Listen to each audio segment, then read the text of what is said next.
Of cannabis culture to get more reaction to the recommendations for the task force on legalizing marijuana. Good afternoon. Thank you for having me. So tell me your reaction and in particular on the distribution side of the business. There are some people suggesting that these recommendations are going to lead to there being almost a big business presence in that space, and you and others have been operating as small players, independent distributors of marijuana. What impact do you think that's going to have?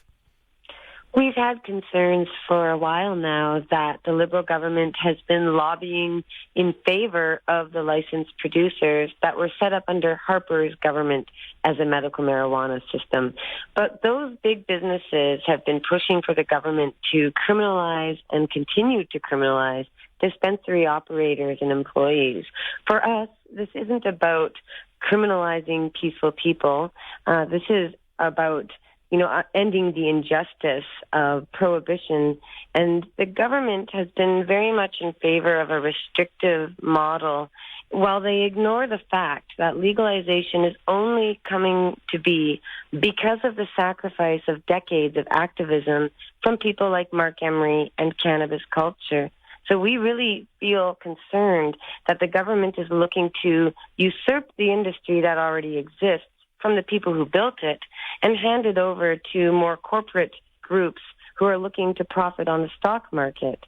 That's not really allowing the market to flourish and come out of the shadows the way that we thought it would with legalization.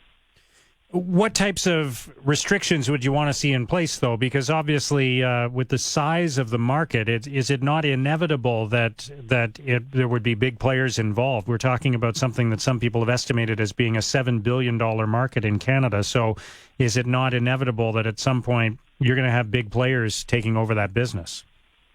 It makes sense that big business wants to move into a profitable industry, and I don't blame them for that.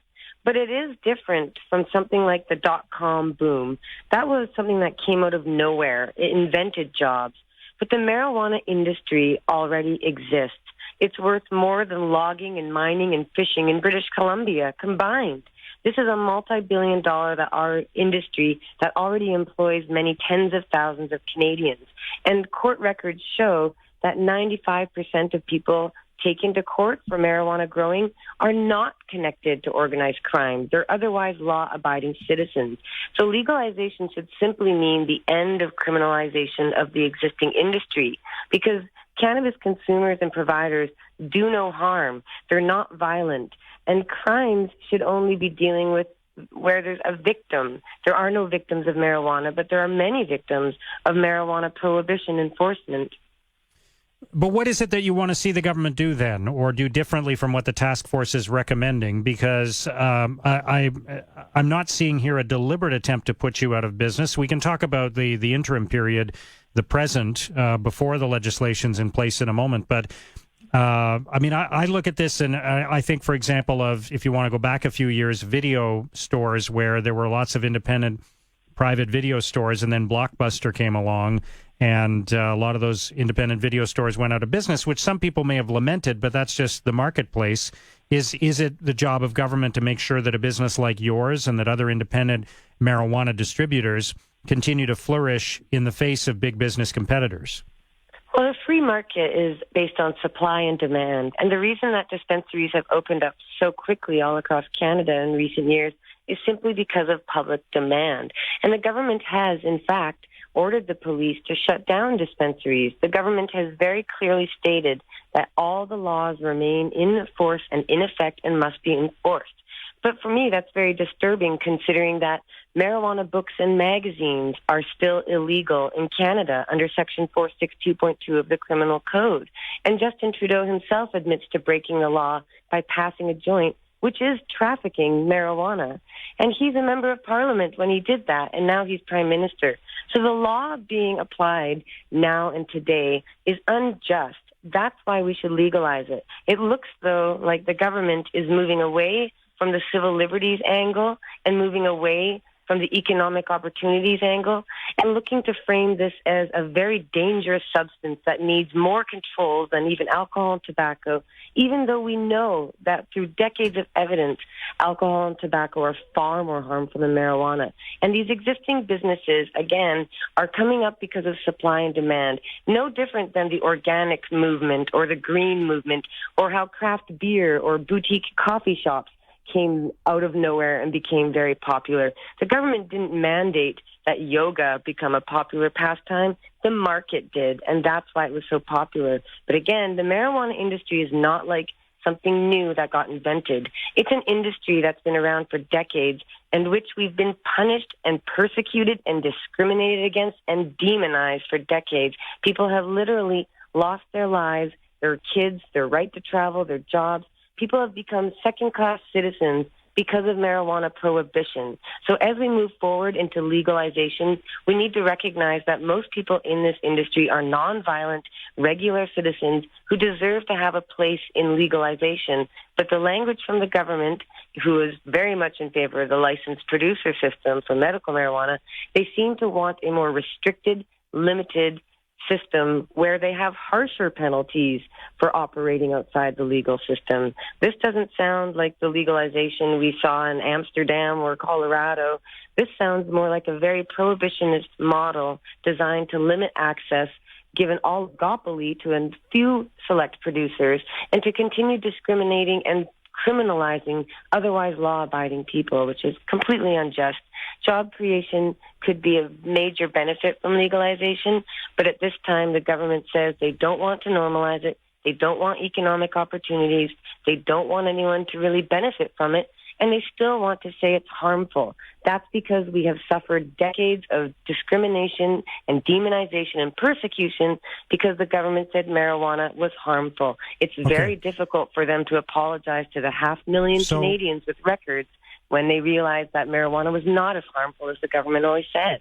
Yeah. So, are you saying then that you're worried that independent businesses like yours, the smaller businesses, are not going to be able to meet the licensing thresholds that the government is going to put in place? That they're going to favor big business?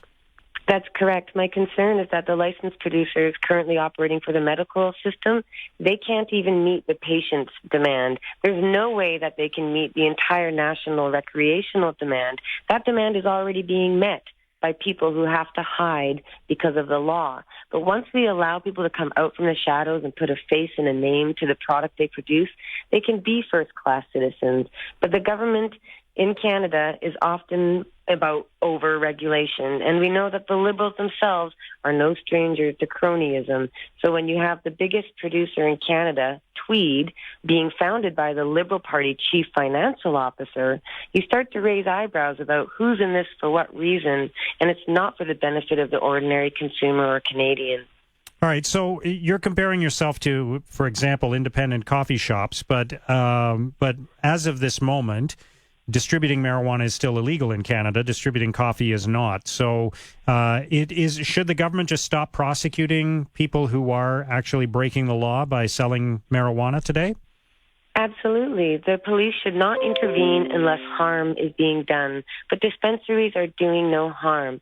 And if we talk about enforcing the law as it stands, again, books and magazines about marijuana are illegal. Vaporizers are illegal.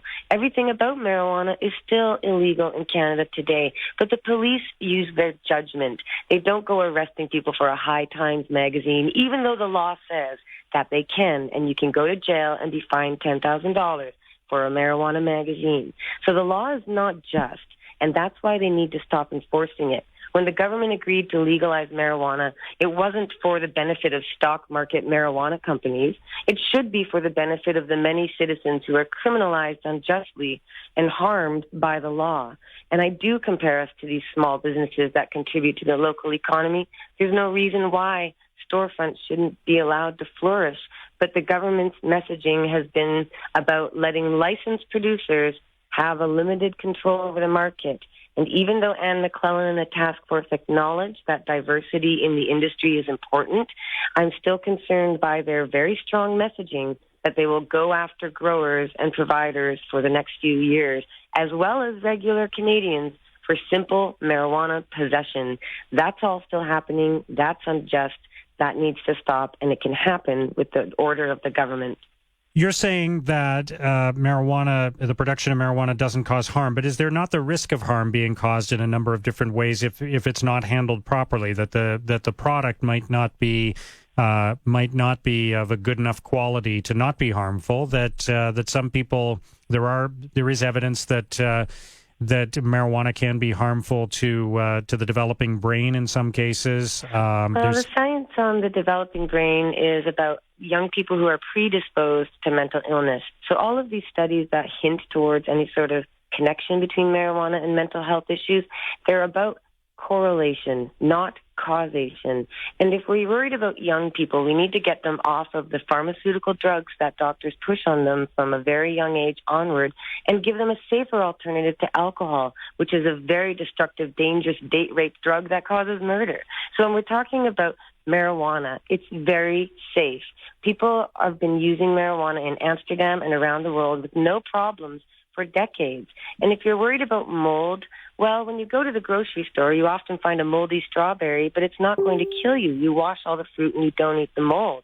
And most of the fruits and vegetables that we feed our children are grown with pesticides and harmful chemicals, unless you go organic.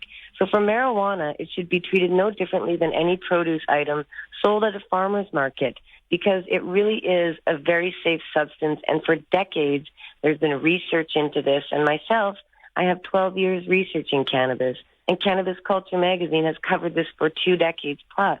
Marijuana is not harmful, and for the very few people who might have adverse effects, that small number does not at all justify the massive anti-marijuana campaign that criminalizes adults and deters them from having a safer alternative to pharmaceuticals and alcohol when that option exists in the form of marijuana. And what about using marijuana when you're driving?